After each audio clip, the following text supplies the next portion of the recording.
Welcome to our channel. ప్రస్తుతం social media page open చేస్తే మస్కా bun, అదేనండి కోవా బన్ టాపిక్ ఎక్కడ చూసినా తెగ వైరల్ అయిపోతున్న ఆ టాపిక్ గురించి. వాస్తవ అవాస్తవాలు మీడియా కావాలని పనిగట్టుకొని చేస్తున్న ప్రచారమా, మీడియాలో ఎవరు సరైన మీడియా పాత్ర పోషిస్తున్నారు, మీడియాలోనే కావాలని దుష్ప్రచారం చేస్తున్నారు, అసలు కోవా బన్ విషయంలో వాస్తవం ఏంటి, మనతో మాట్లాడడానికి సోషల్ మీడియా యాక్టివిస్ట్ కృష్ణకుమారి గారు ఉన్నారు. మేడంతో మాట్లాడతాం. నమస్తే అండి. సో కోవా బన్ పేరుతో వికృత చేష్టలకి తెరలేపారా అనేది ఒక ప్రశ్న అయితే, అసలు వాస్తవం ఏంటి? ఈ రెండింటికి మధ్యన ఘర్షణ లేకపోతే సంఘర్షణ ఎలా చూడాలండి? ఆయన బాధపడుతున్నారు, మీడియా వాళ్ళకి నిజంగా వీళ్ళకి బన్ దొరికినట్టు అయింది. కోతికి కొబ్బరికాయ దొరికితే ఏమవుతుందో, కొంతమంది చేతిలో మైకులు ఉంటే అది అవుతుంది. ఇప్పుడు వీళ్ళకి ఒక మీడియా హౌస్కి కోతి కొబ్బరికాయ దొరికినట్టు అయింది. వాళ్ళకి ఇంకేమీ విశేషాలు దొరకనట్టు, కేవలం కొంతమంది మనోభావాల్ని గాయపరిచైనా సరే ఇంకొంతమంది మనసుని తృప్తిపరచడానికి వీళ్ళు ఆడిన వికృత క్రీడలాగా అనిపించింది నాకు ఇది. ఇప్పుడు దేనికైనా సమవుజ్జి ఉండాలి, కయ్యానికైనా వియ్యానికైనా. మీరు బాగా చదువుకున్నారు, బాగా ఏమంటారు అనుభవం ఉన్న జర్నలిస్టులు మీరు నిజంగా ఎవరితోనన్నా కరెక్ట్గా పెట్టుకోవాలి అనుకుంటే, చాలా ఫుడ్ ఇండస్ట్రీ ఉంది వాళ్ళ హైదరాబాదులో. ఈ ఫుడ్ ఇండస్ట్రీ మీదనే మీరు పడదలుచుకుంటే ఎంతమంది ప్రమాణాలు పాటిస్తున్నారు, ఎంతమంది ప్రమాణాలు పాటించట్లేదు. ఇప్పటికీ రెస్టారెంట్లకు వెళ్తే ఒక భయం ఉంటుంది, మటన్ అంటే ముట్టుకొని బయటకు వెళ్తే. ఇప్పుడు మీకు మటన్ గురించి మీకు ఏదో తెలుసు కాబట్టి మీకు ఆ ఉద్దేశం ఉంది. కానీ అందరూ మానేస్తున్నారా మటన్? అందరూ, కొంతమంది అంటారు సీ ఫుడ్ అసలు బయట తినకూడదు అంటారు, కొంతమంది చికెన్ తినకూడదు అంటారు. ఎందుకు చెప్తారు అంటే, వాళ్ళకి సీ ఫుడ్ తిన్న రోజున ఏదన్నా అయింది అనుకోండి, సీ ఫుడ్ అంటే భయం ఉంటుంది. ఇప్పుడు నేను ఎక్కడో చోట ఒకసారి ఒక ఫంక్షన్లో ఏమంటారు మష్రూమ్స్ తిన్నా. ఆ రోజు నాకు ఫుడ్ పాయిజన్ అయింది. అయితే నేను అప్పటి నుంచి బయట ఎక్కడైనా సరే మష్రూమ్ తినను, ఇంట్లో తింటా. అందుకని పోనీ నాకే అయింది. అదే రోజు 800 మందో 900 మందో భోజనాలు చేశారు, ఇంకెవరికి కాల. అంటే ప్రాబ్లం నాకున్నట్లా లేకపోతే ఫుడ్లో ఉన్నట్ట? కానీ నాకు అదొక అపోహ అనుకున్నాను. పీక్తో ఉంటుంది. సరే రిస్ట్రిక్ట్ చేసుకుంటే ఏం పోయింది అనుకుంటాము, ఓకే. అలాగే ఎవరికైనా ఎవరి అనుభవాన్ని బట్టి వాళ్ళు అలా అనుకోవడంలో తప్పు లేదు, జాగ్రత్తలు తీసుకుంటంలో తప్పు లేదు. కానీ పిచ్చుకల మీద బ్రహ్మాస్త్రాలు వేసినట్టు 10 రూపాయలు బన్ను అమ్ముకునేవాడి మీదకి మీరు వెళ్ళిపోయి ఈ ఎక్స్పైరీ డేట్ ఏంటి, మ్యానుఫ్యాక్చరింగ్ డేట్ ఏంటి, నీ ఆధార్ కార్డు చూపించు, నువ్వు అది చూపించు, ఇది చూపించు, అసలు నువ్వు ఎక్కడోడివి, ఎక్కడికి వచ్చావు, ఎందుకు వచ్చావు, అసలు నీ పేరేంటి, ఒలి, నువ్వు ఎట్లొస్తావు, అన్యమత ప్రచారం చేయడానికి వచ్చావా నువ్వు, అసలు అన్యమతస్కులు ఇక్కడికి రాకూడదు అనే లెవెల్లో సవాళ్ళ మీద సవాళ్ళు వేసి, అసలు మీరు చేసింది అక్కడ జరిగింది చాలా తప్పు, ఏది ఆ విధంగా క్వశ్చనింగ్ చేయటము, ఆ విధంగా రిపోర్టింగ్ చేయటం తప్పు అని ఎవరన్నా అంటారేమోనని చెప్పి తప్పును ఒప్పు చేసుకుంటానికి ఇంకా లేనిపోని అన్ని మాట్లాడి, అసలు గవర్నమెంటే చెప్పేసింది అన్యమతస్కులు ఎవరో అక్కడికి రాకూడదని అనేంత దూరం వెళ్ళిపోయి అసలు బన్నుల మీద హలాల్ చేస్తారు అని చెప్పటము, తూ అని ఊస్తారు అనటము, ఊసిన దాన్ని మీరైతే తింటారా అని అడగటము, ఇవన్నీ చూస్తే ఒక రోత అయిపోయిందనమాట. రోత చేసేశారు వీళ్ళు. నేనెందుకు కయ్యానికి వియ్యానికైనా సమవుజ్జి అన్నది ఎందుకంటే, అతను చదువుకోనివాడు, అతని కుటుంబాన్ని పోషించుకోవటానికి, ఆత్మగౌరవంతో బతకటానికి, అతని బాధ్యత ప్రకారం నా భార్య, నేను, నా పిల్లలు, నా బాధ్యత ప్రకారం నా కుటుంబాన్ని నడుపుకోవటానికి నేను ఈ విధంగా కష్టపడవలసిందే అని కష్టపడుతున్న కష్టజీవిని పట్టుకొని మీరు ఈ విధంగా మాట్లాడి అతన్ని ఒక రకంగా అతన్ని చిత్రవద చేశారు, చిత్రహింసలు పెట్టారని చెప్పొచ్చు. ఆయన రీసెంట్గా లాస్ట్ అప్డేటెడ్ మాట్లాడిన మాటలు అయితే ఎంత బాధ పైగా మీరు ఏమన్నా అతని మీద కేసు పెడతారా అంటే మాలాంటి పేదవాళ్ళ జోలికి రాకుండా ఉంటే చాలు, మేము కేసులు ఏం పెట్టము, మీకేమైనా కోపం ఉందా అంటే నాకు కోపం ఏమీ లేదు అంటే అతనికి తెలుసు పేదవాడి కోపం పెదవికి చేటు అని చెప్పి నేను కోపం తెచ్చుకుని నేనేం చేయగలుగుతాను అనే ఒక నిస్సహాయత, నిరాసక్తత అతని మొహంలో కనిపించింది అంటే ఒక మామూలు నేలబారు మనిషిని మీరు హింసించి మీరు పొందే వికృతానందం ఏంటో, అక్కడి నుంచి మీరు తీసుకునే మైలేజ్ ఏంటో నాకు అర్థం కావట్లేదు. ఒకవేళ సపోర్ట్ చేయకపోయినా తప్పే ఉంది అని అంటేనే మీ ఇంట్లో మీరు తింటే మీ పిల్లలు తింటే మీ పిల్లలకైతే పెడతావా, నువ్వైతే తింటావా అంటే అతను తిని చూశాడు. తిని చూస్తే ఇంకేమనాలో తెలియక ఎందుకంత గాబరా పడిపోతున్నావు, ఎందుకంత చెమటలు వచ్చేస్తున్నాయి, చుట్టూ 10 మంది కలిసి రౌండప్ చేస్తే అతనికి తెలియని మనుషులు అతన్ని రౌండప్ చేస్తే ఈ 10 మంది కలిసి నన్ను కొడతారేమో అనే భయం ఉండదు అతనికి. ఒక్కడైపోయాడు కదా. మీరు వెళ్ళి చూడండి, ఒక్కళ్ళే వెళ్ళి ఎక్కడికన్నా తలా ఒక మాట మాట్లాడేసి ఏమనుకుంటున్నారు అసలు? అంటే ఎవరు మెచ్చి మేకతోలు కప్పాలనుకుంటున్నారు, ఎవరు గండ పేరిండాలు దొరకాలనుకుంటున్నారు మీరు? నాకు అర్థం కావట్లేదు. మీకేం వేరే తాళ్ళు వేస్తారనుకుంటున్నారా? ఏమి ఇంత వికృతం దేనికి అసలు? ఇప్పుడు ఒకవేళ ఆయన ఇంకా డిప్రెషన్ని ఫేస్ చేయలేక రేపొద్దున ఇంకేంటో అనుకుని ఒకవేళ ఏమన్నా చేస్తే ఏ ఒక్కళ్ళైనా ముఖం చూస్తారా? అస్సలు మొహం చూడరు. పైగా అతను ఈ జరిగిన సంఘటనకి ఒక ట్రామాలోకి వెళ్ళి ఒక 10 రోజులు పని చేయలేదనుకోండి, ఇంకేమీ అక్కర్లా. 10 రోజులు పని చేయకపోతే వాళ్ళ కుటుంబం పరిస్థితి ఏంటి చెప్పండి? రెక్కాడితే కానీ డొక్కాడని మనుషులు వాళ్ళు. ఒక్కరోజు పని చెయ్యకపోతే వాళ్ళు తెల్లారి వాళ్ళ కుటుంబం పస్తులు ఉండాల్సిందే. అది ఇప్పుడు నిజంగా అండి, ఏమాత్రం అవకాశం ఉన్నా సరే బెటర్గా లైఫ్ లీడ్ చేయడానికి ఏ మనిషి అయినా చూస్తాడు. అంతేగాని డబ్బులున్నా కానీ నేను నడిచి వెళ్తాను, 1000 రూపాయలు బట్టలు కొనుక్కోగలిగి కూడా చిరిగిపోయిన బట్టలు వేసుకుంటానని ఎవరు అనుకోరు, ఎవరిన జబ్బున్నోళ్ళు తప్పితే. బెటర్ లైఫ్కే చూస్తారు కదా. మరి వాళ్ళు ఎవరి దగ్గర మాల్ కొనుక్కొచ్చుకొని సైకిల్ పైన అమ్ముకుంటున్నారు అంటే వాళ్ళ పరిస్థితి ఏంటి చెప్పండి? అలాంటి వాళ్ళ మీద మీ ప్రతాపాలు. జర్నలిజం ఇదేనా మీకు నేర్పించింది? అసలు మీలో మానవీయ కోణం ఉందా అసలు? ఆ పేరుతో కూడా కొంతమంది చేస్తున్నారు కదా, ఇప్పుడు వాళ్ళ వల్ల కదా మొత్తం జర్నలిస్టులు అన్న పేరు వస్తుంది. కాకపోతే నేను చాలా జాగ్రత్తగా మాట్లాడుతున్నా. అందరు జర్నలిస్టులు అట్లా చేయరు. కొంతమంది జర్నలిస్టులు వాళ్ళకున్న వాళ్ళ ఇంట్రెస్ట్ల కోసం ఈ పని చేశారు. వీళ్ళకి ఎవరో మెచ్చి మేకతోలు కప్పుకుంటారు, ఎవరో నెత్తిన పెట్టుకుని ఊరేగుతారు అనుకుని ఎవరినో మెప్పించడం కోసం వేరే వాళ్ళని నొప్పించే హక్కు మీకు లేదు. మీరు బతకడం కోసం వేరే వాళ్ళని అణగదొక్కొద్దు. ఎవరిని అణగదొక్కి వాళ్ళని సోపానాలుగా చేసుకుని మెట్లెక్కి మీరు పైకి వెళ్దాం అనుకుంటున్నారు? ఇప్పుడు అసలు ఈ కోవా బన్ స్టోరీకి వద్దాం. ఇప్పుడు వీళ్ళ అతిపెద్ద డౌట్ ఏంటి అంటే, 1 కిలో బియ్యం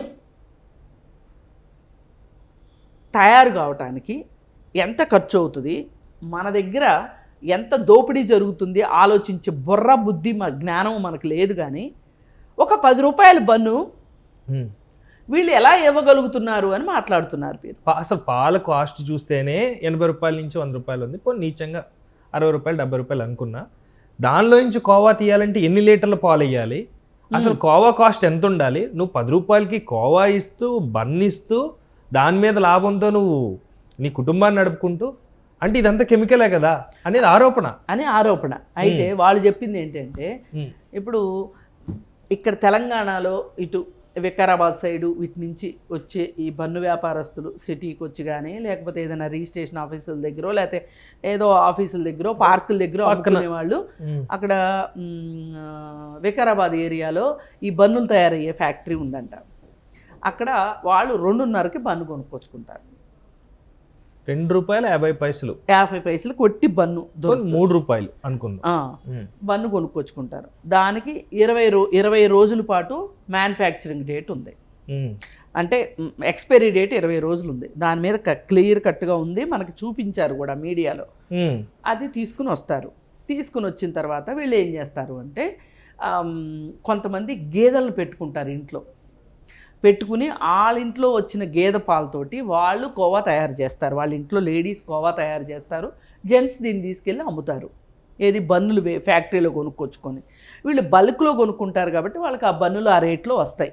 పైగా ఒకే ఫ్యాక్టరీ దగ్గర కొంటారు వీళ్ళు, రెగ్యులర్గా కొంటారు కాబట్టి వీళ్ళకి తక్కువ రేటుకి ఇస్తారు. ఇప్పుడు ఈ కోవాలో ఏమేమి వేస్తారు? ఒట్టి పాలతోటి కోవా చేయరు. ఇప్పుడు మనకి కొన్ని రకాల స్వీట్ల మీద కోవా వేస్తారు, మీకు ఐడియా ఉండే ఉంటుంది. ఆ కోవా ఏంటి అంటే దానిలో ఇంకేమీ కలపరు, కేవలం పాలని మరిగించి మరిగించి మరిగించి కోవా చేస్తారు. దాన్ని స్వీట్ మీద చల్లుతారు. కొన్ని స్వీట్లకి ఫ్లేవర్ కింద టచ్అప్ కింద పైన సీజనింగ్ కోసం ఆ కోవాని వాడతారు. అయితే వీళ్ళ కోవాకి ఆ కోవాకి తేడా ఉంది. ఇప్పుడు వీళ్ళు చెప్పిన రీజనింగ్ ప్రకారం లీటర్ 80 రూపాయలు పెట్టి కొన్న పాలతోటి కోవా చేస్తే వచ్చే కోవా ఎంత, ఆ కోవాని ఈ బన్నులో పెడితే ఎంత అని వీళ్ళు లెక్కలేస్తున్నారు. సరే, వీళ్ళ లెక్క కూడా కరెక్టే అనుకుందాం. కానీ వీళ్ళు అనుకునే విధంగా తయారయ్యే కోవా వేరు, వీళ్ళు తయారు చేసే కోవా వేరు. 800 రూపాయలు 1000 రూపాయలు. ఇక్కడ వీళ్ళు ఎలా తయారు చేస్తారు అంటే 5 రోజులు నిల్వ ఉంటుందంట ఆ కోవా. అది ఎలా చేస్తారంటే పాలని బాగా మరిగించి దానిలో పంచదార వేసి బొంబాయి రవ్వ వేస్తారు. పాలపిండి, బొంబాయి రవ్వ, పాలు, పంచదార, బొంబాయి రవ్వ వేసి దాన్ని ఉడికిస్తారు. ఓకే, అది ఈ కోవా కన్సిస్టెన్సీ పెరుగుతుంది. ఓకే, ఇది వీళ్ళు చేసే కోవా. ఈ కోవాని ఆ 2 బన్నుల మధ్యలో పెట్టి మనకిస్తారు. వాళ్ళు చెప్పిన లెక్క ప్రకారం 7:30 పడుతుంది. ఇప్పుడు 2:30కి వాళ్ళకి అక్కడ ఫ్యాక్టరీ నుంచి బన్ను తీసుకొచ్చిన తర్వాత ఈ కోవా 5 రూపాయల కోవా దానిలో పెడితే 7:30 వాళ్ళకి పడుతుంది. వీళ్ళు 10 రూపాయలకి అమ్ముతున్నారు. ఇంకా రేపు పొద్దు నుంచి ఇంకో మాట అంటారేమో, అసలు మీరు 25% లాభం ఎట్లా వేసుకుంటారు అని కూడా ఈకలు పీకే వాళ్ళు తయారవుతారేమో రేపు పొద్దున. అది కూడా చూడాలి. మనం ఇన్ని రహస్యాలు చెప్పేస్తే కష్టమేమో, పాపం వాళ్ళ నోట్లో మట్టి కొట్టిన వాళ్ళం అవుతాం. అసలు వీళ్ళకి ఈ దేశంలో సంపదలన్నిటినీ దోచుకొని బ్యాంకులను మోసం చేసి విదేశాలు పారిపోయిన దొంగల గురించి వీళ్ళకి పట్టదు. అవన్నీ మాట్లాడితే ఎవరికి కోపం వస్తుందో అని వీళ్ళకి భయం. వాళ్ళ దగ్గరికి వెళ్ళలేము కదా. నేను వెళ్తానా, వీడు దొరికాడు కదా, దొంగ కాకపోయినా దొరికాడు, బలహీనుడు కాబట్టి దొరికించుకున్నాం మనం. ఇది బెత్త ఉన్నోడిదే బర్రె అన్నట్టు, మైట్ ఈజ్ రైట్ అన్నట్టు అటవిక న్యాయం వీళ్ళది. ఇప్పుడు విజయ్ మాల్యాని ఎందుకు పట్టించుకోరు, మొహల్ చోస్కిని ఎందుకు పట్టించుకోరు, లలిత్ మోడీ గురించి ఎందుకు మాట్లాడదు ఈ సదరు మీడియా, ఈ మీడియా హౌసు? వాళ్ళు కదా అసలు జనాలను మోసం చేసింది. వాళ్ళు చేసిన మోసం కన్నా ఇట్లాంటి వాళ్ళు ఎంతమంది మోసం చేస్తే వాళ్ళంత అవుతారు. బుద్ధి ఉండక్కర్లా వీళ్ళకి, ఆ మాత్రం జ్ఞానం పనిచేయొద్దు, చదువుకుని సస్తేగా. ఇప్పుడు లలిత్ మోడీ గురించి మాట్లాడాలి అంటే లలిత్ మోడీ స్కామ్ మొత్తం అర్థం చేసుకోవాలి.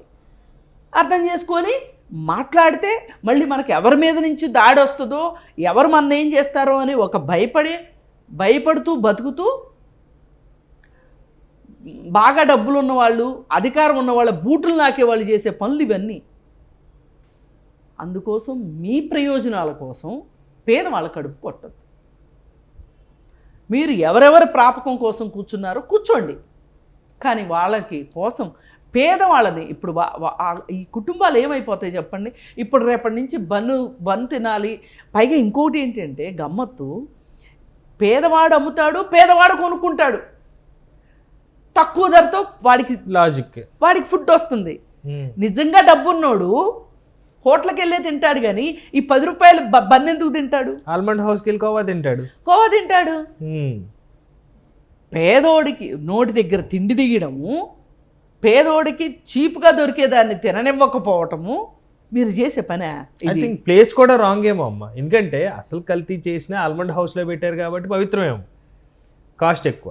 అంటే వీడు రోడ్ మీద పెట్టాడు కాబట్టి తక్కువ అన్న ఉద్దేశంలోనే. అంతే కదా.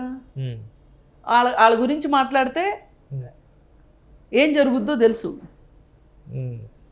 నేను ఇవాళ హైదరాబాద్లో ఉన్న బిజినెస్ పీపుల్లో ఆల్మండ్ హౌస్ వాళ్ళు పర్ఫెక్ట్ బిజినెస్ చేస్తారు.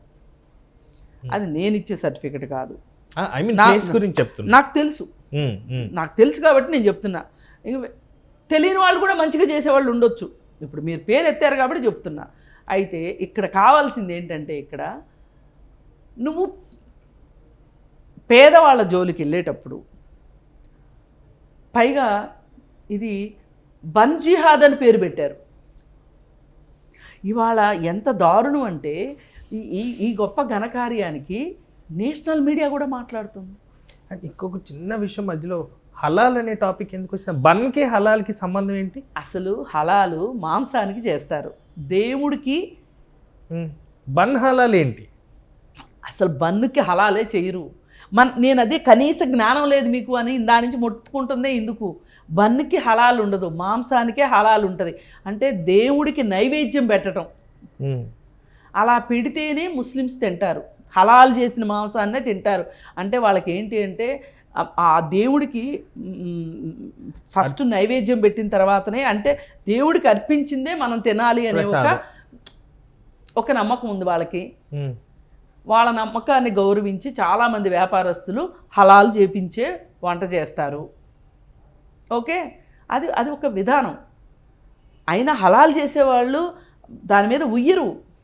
మరి వీళ్ళకి వచ్చిన ఇన్ఫర్మేషన్ ఎక్కడి నుంచి వచ్చిందో తెలియదు, కానీ వాళ్ళైతే ఓంచరు నాకు తెలిసి. అయితే ఇవాళ హైదరాబాద్లో ముస్లిమ్స్ తయారు చేసే హలీం ఉంది. రంజాన్ టైంలో హలీం, ఈ హలీము ముస్లిమ్సే తయారు చేస్తున్నారు కదా. దానిలో వేసే మాంసం కూడా హలాల్ చేసిన మాంసం వేస్తారు వాళ్ళు. మేకను కోసేటప్పుడు దేవుడికి బలి ఇచ్చిన తర్వాత ఆ మాంసాన్ని కట్ చేసి దీంట్లో వేస్తారు. పోని ఆ వేసేటప్పుడు ఊంచారే అనుకుందాం, మనలో మాట. మరి మీరే కదా లొట్టలు వేసుకుంటూ వెళ్ళి తింటారు. అందుకని అనవసరంగా ఫుడ్ని ఎప్పుడూ కూడా అపహాస్యం చెయ్యొద్దు. ఏ మతం వాళ్ళు ఉండారు, ఏ కులం వాళ్ళు ఉండారు, ఏ ప్రాంతం వాళ్ళు ఉండారు అనే మాటలు మాట్లాడకండి.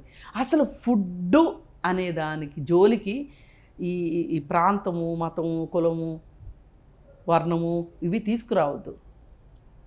నిన్నగాక మొన్నండి వీళ్ళ వికృతాలు ఎట్లుంటాయో చెప్తా. ఒరిస్సాలో ఒక అంగన్వాడీ టీచరు, అంగన్వాడీలో వంట చేసే ఆవిడ ఎస్సీ కులస్తురాలని చెప్పి ఆ అంగన్వాడీకి పిల్లల్ని పంపించడం మానేశారు. నెల రోజుల నుంచి ఆ అంగన్వాడీ మూతపడి ఉంది. మూతపడి ఉంటే ఇది ఎలాగో కలెక్టర్కి తెలిసి, కలెక్టర్ వచ్చి దగ్గరుండి ఇలా మాట్లాడిన వాళ్ళ మీద చర్యలు తీసుకొని ఆ అంగన్వాడీ సెంటర్ని ఓపెన్ చేశారు.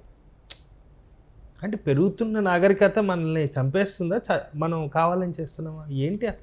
అసలు ఈ విద్వేషాలు ఏవైతే ఉన్నాయో, ఈ విద్వేష ప్రసంగాలు కావచ్చు, విద్వేష మాటలు వేరే దేశాల్లో ఉన్న హిందువులకి ఇబ్బంది కలిగిస్తున్నాయి. మీరు ఇక్కడ భద్రమైన ప్రదేశంలో ఉన్నారు, మీకే ఇబ్బంది లేదు. మీ పిచ్చి వాగుడు వల్ల, మీ విద్వేషపు వాగుడు వల్ల బంగ్లాదేశ్లో హిందువులు చంపేస్తున్నారు అని ఇక్కడ కూర్చుని మీరు లబలబలాడుతున్నారు. కానీ అది కూడా మీకు ఒక ప్రచార వస్తువు అవుతుంది తప్పితే, అసలు మీరు చేసిన కోతి చేష్టల వల్లే వాళ్ళు అక్కడ ఇబ్బంది పడుతున్నారని ఎందుకు అనుకోరు?